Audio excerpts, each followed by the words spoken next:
Assalamualaikum warahmatullahi wabarakatuh. Salam sejahtera untuk kita semua. Hari ini kita bertemu kembali di perkuliahan Hukum Perlindungan Saksi dan Korban. Di pertemuan kelima ini, kita akan membahas tentang dasar filosofi urgensi perlindungan korban. Ya.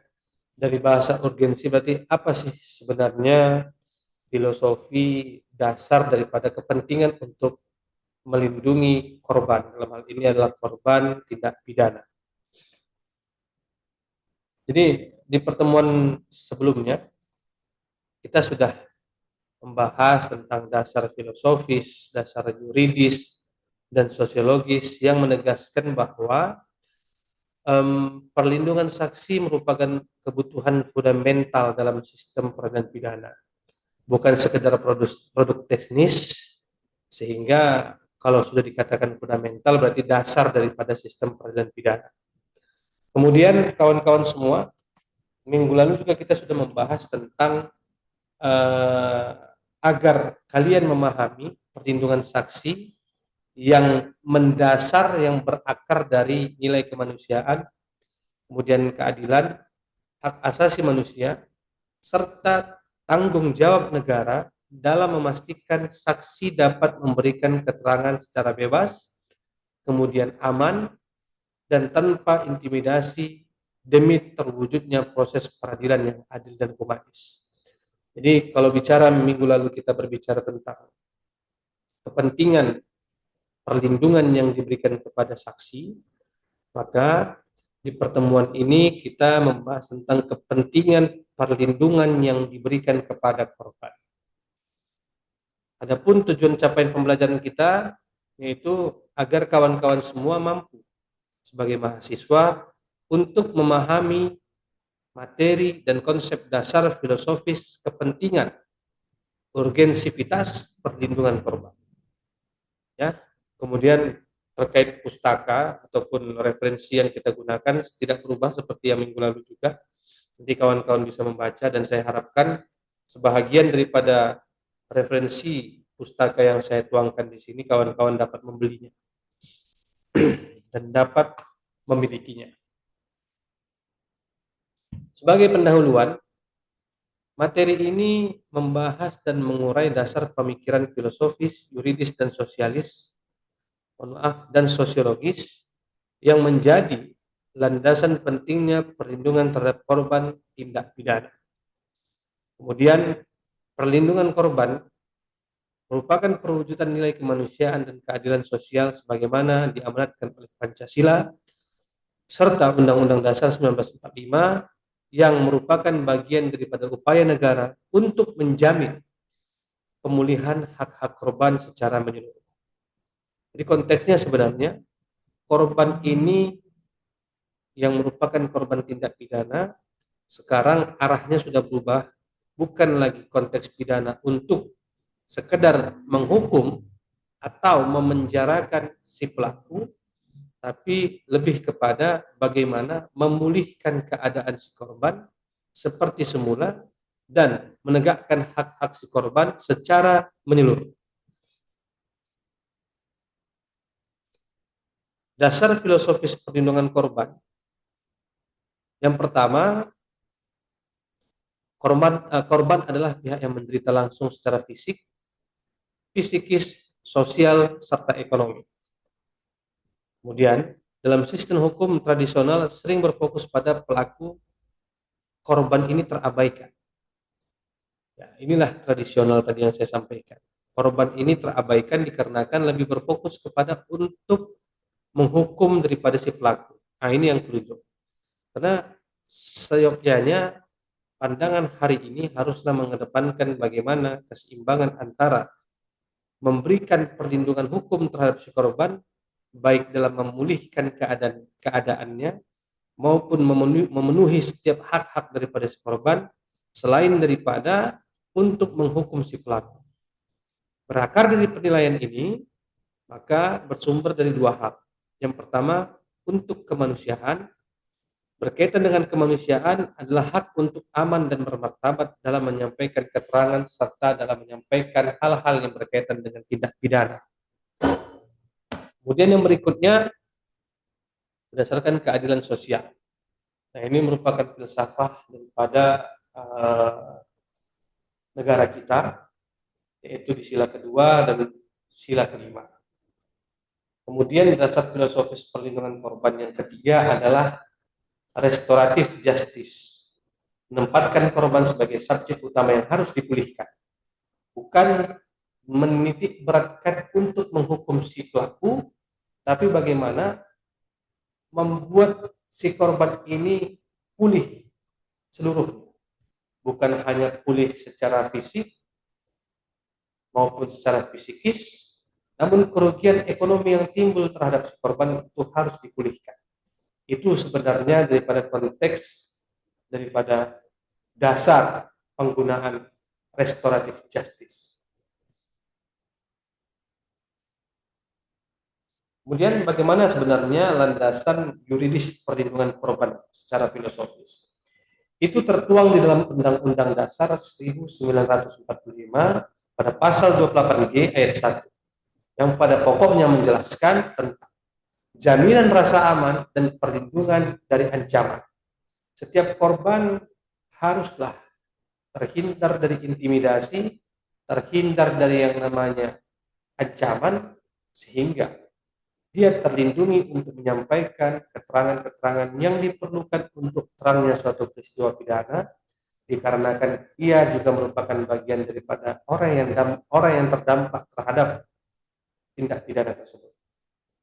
Kemudian landasan Undang-Undang Nomor 31 tahun 2014 yang mengatur tentang restitusi, kompensasi, rehabilitasi dan bantuan hukum di dalam LPSK. Restitusi itu adalah ganti kerugian. Kompensasi itu adalah pemberian terhadap korban yang merupakan korban daripada tindak pidana.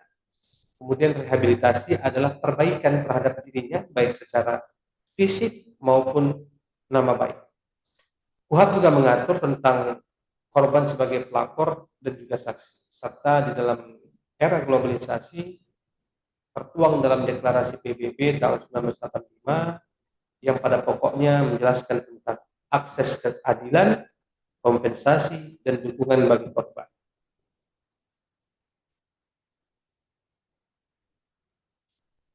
Kemudian landasan sosiologis perlindungan korban. Yang pertama, kawan-kawan semua, mahasiswa hukum yang saya hormati, rekan-rekan semua, perlu dipahami bahwa korban sering mengalami reviktimisasi, yaitu penderitaan berulang. Artinya, terkadang seorang korban itu sudahlah dia hilang, hilang dalam hal hak daripada perlindungan hukum. Terkadang juga korban menderita secara psikis, menderita secara fisik, bahkan sampai ekonomi. Namun seringkali mendapati penderitaan berulang.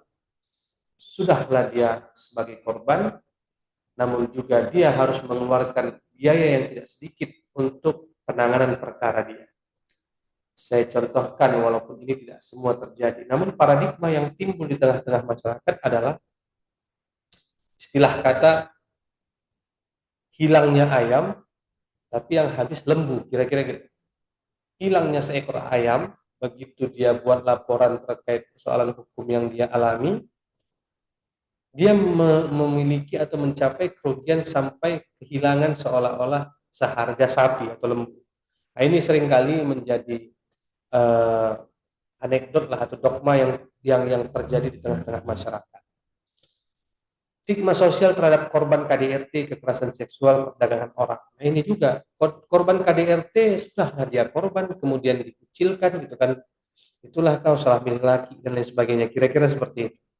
Kemudian kekerasan seksual. Korban sebagai kekerasan seksual seringkali terjadi diskriminatif terhadap diri dia ketika dia sudah menyuarakan keadaan dia bahwasanya bahwa dia merupakan korban kekerasan seksual, dia mengadu ke polisi, kemudian dia secara psikis terganggu dengan paradigma masyarakat yang langsung mengstigma dia bahwa dia itu adalah orang yang buruk, padahal sebenarnya dia adalah korban kekerasan seksual. bukan orang yang melakukan suatu tindakan abnormal, begitu. Nah, ini yang kadang di tengah-tengah masyarakat juga sering terjadi penilaian yang salah terhadap orang ataupun korban kekerasan seksual. Begitu juga dengan perdagangan orang. Maka perlu perlindungan penting untuk mendorong pelaporan tindak pidana tersebut, membangun kepercayaan masyarakat kepada sistem hukum, serta mengurangi ketidakadilan struktur dalam masyarakat.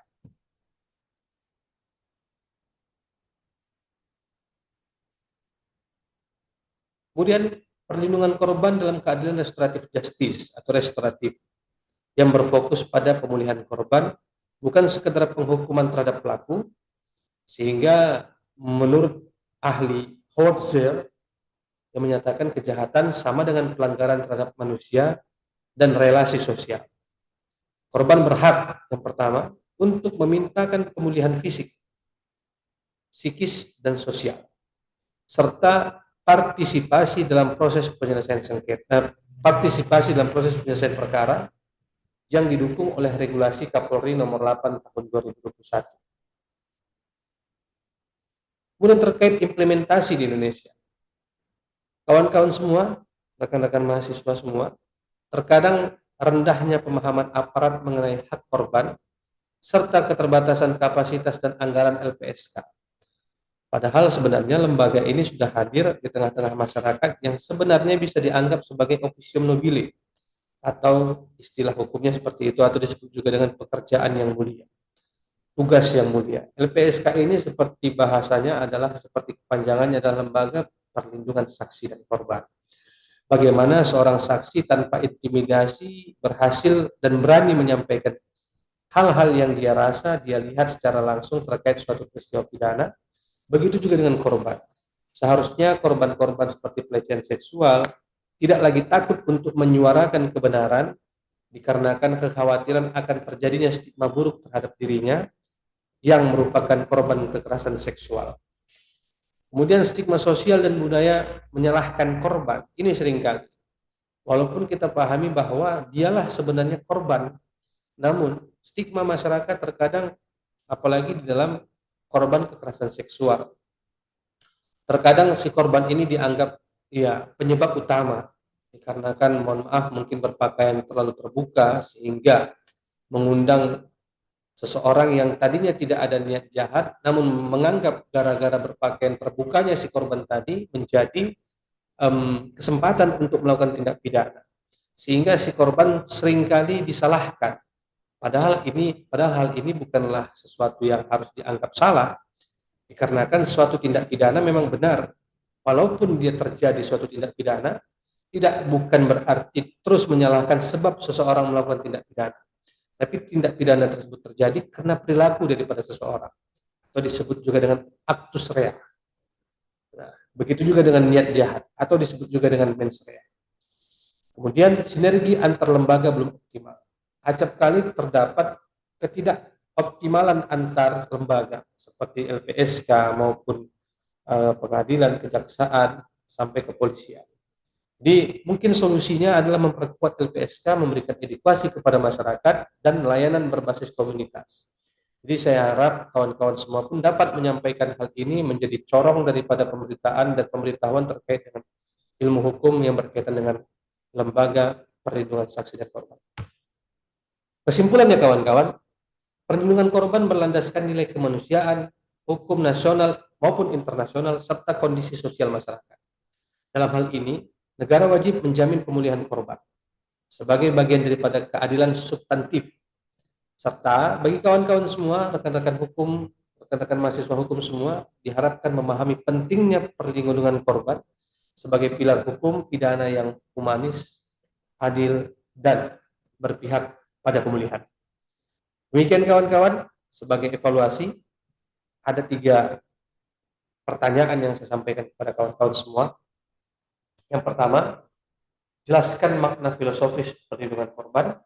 Yang kedua, sebutkan 3 landasan utama perlindungan korban secara filosofis, yuridis, dan sosiologis.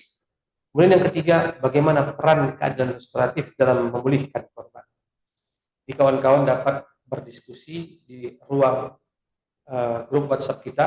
Silakan memberikan pertanyaan ataupun pernyataan dengan menuliskan nama dan NPM, dan kita berdiskusi melalui grup WhatsApp.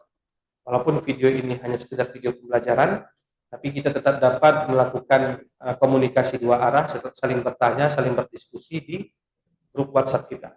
Saya kira demikian kawan-kawan semua, boleh aktif di grup, karena aktifnya kawan-kawan memberikan pertanyaan ataupun pernyataan pendapat terkait mata kuliah ini, terkait materi ini, menjadi nilai tambah tersendiri bagi kawan-kawan semua, sehingga mendapatkan nilai yang sesuai dengan yang diharapkan. Demikian kawan-kawan, sampai jumpa di pertemuan berikutnya. Assalamualaikum warahmatullahi wabarakatuh. Tetap sehat.